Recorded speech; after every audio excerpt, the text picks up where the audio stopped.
my channel, or welcome back to my channel. My name is Andy, sometimes Mouse, and I talk about books and book-related things, and today I am giving you my July wrap-up.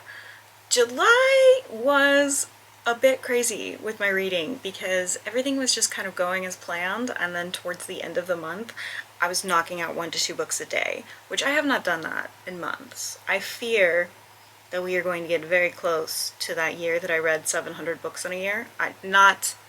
Not that close, but I fear we're closer to like the 500 books in a year era. I don't want that for myself, for my mental health, for any of those things. I would like to avoid that at all costs, actually. But alas, I am simply knocking these things out left and right, so here we are, I guess. Let's go ahead and get into the stats for July. I read a total of 29 books, which is very close to what I read in January, so we are ramping it back up because the last few months have just been like slowing down quite a bit. But then this month, I don't know what happened. I read a total of 4,117 pages. The audiobook hours I listened to was 204 hours, 27 minutes, and 14 seconds, which as days qualifies for 8 days, 12 hours, and 27 minutes. And as always, let me just make the note that I listen to most books on 2 to 3 times speed, so just take that into consideration. My average page per day was 133.9, and my average hours listened per day, which again, consider the 3 times speed thing, although it does feel like this is pretty accurate considering how many I finished in the last week, is 6 hours, 4 minutes, and 19 seconds. My average rating was a 3.5, so it was pretty high. I think that that's because I read the books from Seanan McGuire, my favorite series, The Alchemical Journeys, and I think that because there was 4 novellas and then the 3 main books, that inherently, those were all 4 and 5 star reads, I'm pretty sure, so that kind of skewed the stats there, but whatever. Total books purchased was 1, and I spent a total of $9.99, and it was a Seanan McGuire book. The total library books I checked out was 13, which saved me a total of $261.67. I cannot wait to see what that number is by the end of the year compared to how much I spent. I think that's going to be really fun. I know I talked about it in my mid-year wrap-up, but whatever, you know. My rereads were a total of 10, because I am currently doing this project where I'm trying to read through series that I kind of abandoned, forgot about, etc., as well as the rereads for the Seanan McGuire books. So at least 6 of them, or 7 of them were the Seanan McGuire book, no, 5 of them were the Seanan McGuire books, but then the other half of them were books I was rereading for that series continuation project that I'm currently doing.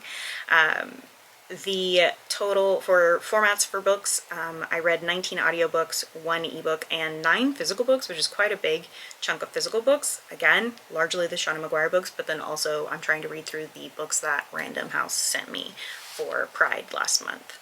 So, getting there. For intended audiences, 16 of them were adult, 6 of them were young adult, and 7 were middle grade or children's. Guess what I'm gonna say again? Largely the middle grade / children's was the Seanan McGuire books, but also I am rereading the Percy Jackson books because I'm buddy reading them with Ollie and Art, so you'll see those numbers probably start to rack up eventually as we continue to read through that series. Also, if you hear sneezing, it is because Mr. has a bit of a cold or allergies, so he'd be sneezing, and he's behind me snuggling with his brother. I don't know if you can tell that there's 2 cats there, but there is in fact 2 cats over there.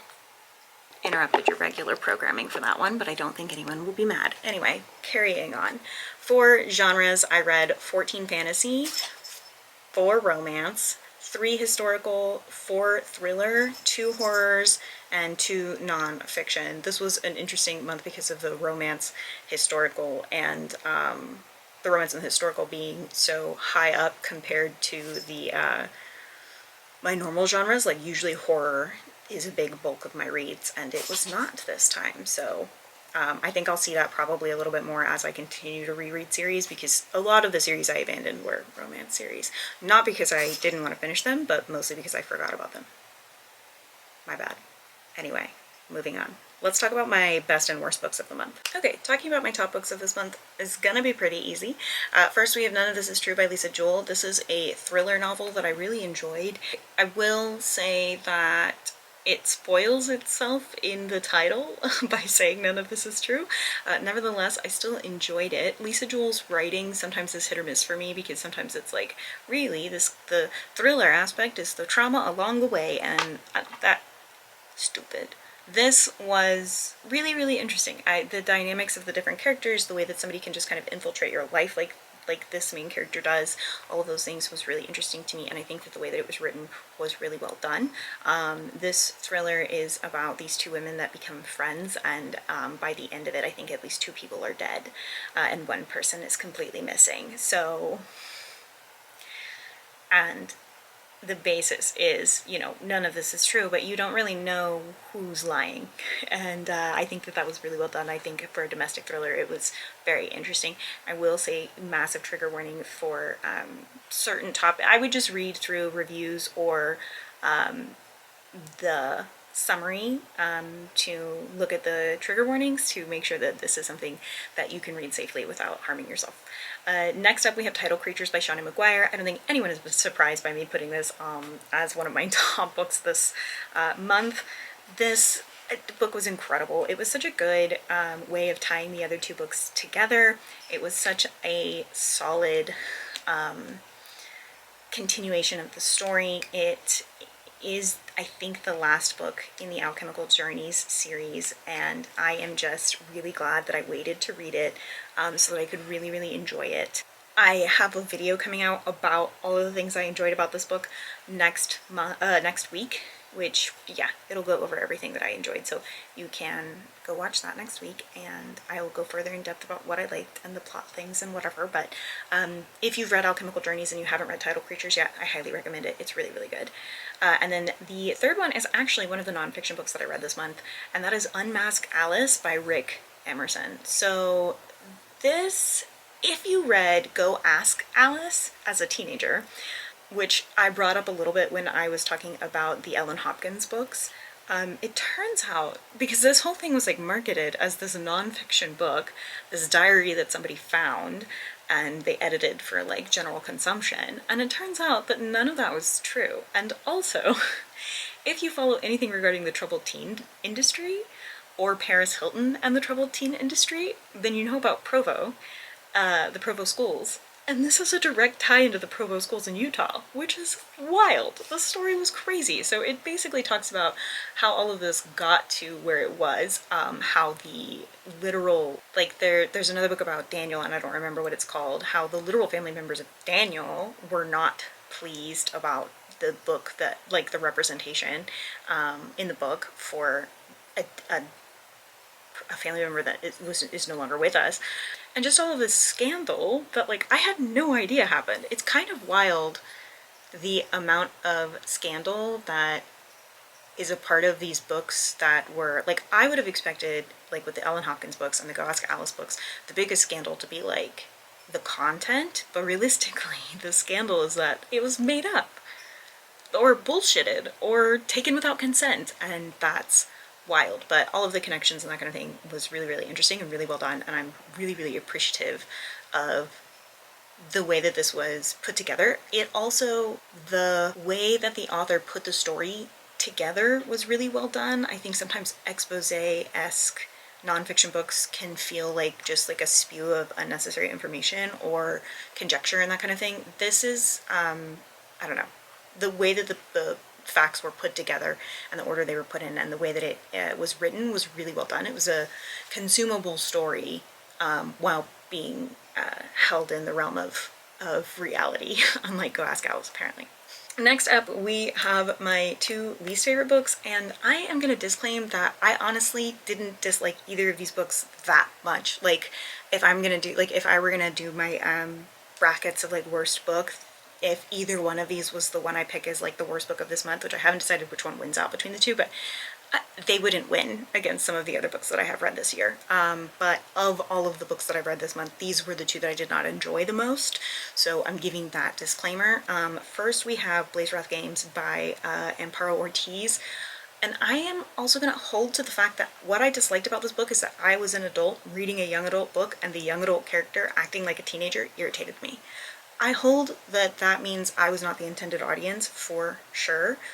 What I struggle with is that the main character was about 17 and she did not act like a 17-year-old.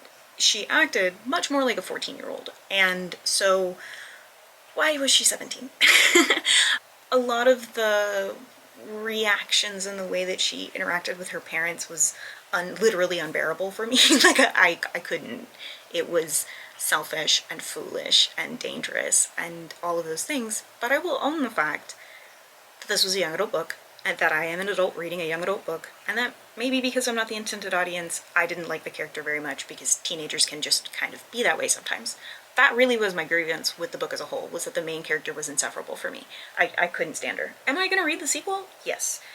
Not because I care about the main character at all, but because the story was interesting, so Next we have A Sweet Sting of Salt by Rose Sutherland. This is a sapphic romance. It is a sulky wife retelling.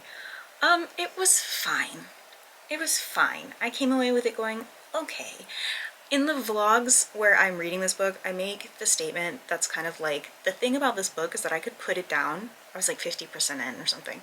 I could put it down and never pick it up again and not feel like I missed out on anything. I wouldn't be like, oh man, I really want to know, because I didn't. I didn't care. I was bored. I was genuinely very bored. The story was very boring. It just was like, okay. I think it could have been a bit more whimsical or even a bit more romantic, or I feel like it could have been more in any of those aspects. If it had just been a little bit more, any aspect of the book, I would have enjoyed it more. They're just, even the like danger and the risk, I just didn't care. I didn't, truly, which is really unfortunate because I had really high hopes for it. But I also think, like, because I'm not a romance reader, sometimes books that are very slow-paced romances, especially historical ones, I'm like, buddy, I don't care. And maybe that's me. Maybe I am not the reader for this book, but regardless, I read it. That's why it's on my worst book list of the two, and that's it. That is my only complaint with both of them. I almost am like, I didn't read any terrible books this month, but I rated both of these low, so here they are on that list. But that is it. That is my reading wrap up for July. I hope that you enjoyed this video. If you did, don't forget to like and subscribe and share, and let me know in the comments down below if you've read any of these books that I talked about, if any of my stats are interesting to you, if you have any questions about some of my stats and how I count them. I would love to hear it. But yeah, don't forget to like and subscribe and share though. Commenting down below is super helpful, so any amount of that. If you want to comment a ghost emoji, I know some people don't like when you say that at the end of the video. Comment so-and-so if you watched up to this point or whatever, but if you want to, you can. I'm not asking you to, though. I'm not making you. But if you want to, you can. Ghost emojis are fun. Anyway, that's it. That is the wrap-up. I post videos every Tuesdays and Thursdays at 10 a.m. Central Standard Time, except for the first full week of the month. So I will see you guys later this week. Don't forget to take your meds, drink your water, and do something today to take care of yourselves. Okay, thanks, bye.